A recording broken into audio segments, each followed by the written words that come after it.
Balita, itinakda na ng Senado na gawin na sa isang taon ang pag-iimbestiga sa mga kasong isinampa kay Janet Lim Napoles dahil may ilang mga puntos pa silang partikular na sa Malampaya case.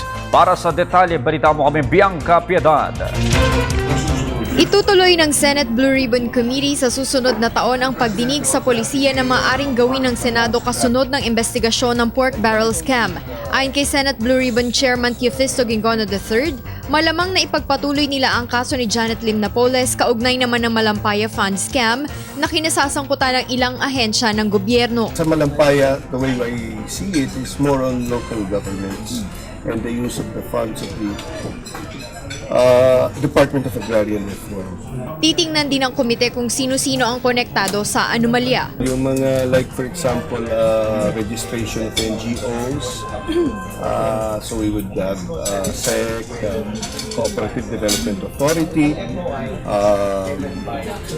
and the other entities that register NGOs. The other would be, ano yung kapalit sa PDAF, like the BUB, bottom-up budgeting, and the possibly the institutionalization of Kalahi Seeds. Tuloy-tuloy din ang daloy na magiging committee report dahil konektado naman umano ang kaso ni Napoles sa Malampaya Fund Scam. Konsulta naman ng komite sa iba pang senador kung kinakailangan pa ipatawag si Napoles at asawa nito, maging ang mga staff ng mga idinadawit na senador sa mga susunod na pagdinig. Samantala, bukas si Gingono sa posibilidad na mga baguhang senador ang maitalaga bilang chairman ng Senate Ethics Committee dahil kahit sino aniya ay maaaring umupo para dito basta sang-ayon sa desisyon ng buong Senado.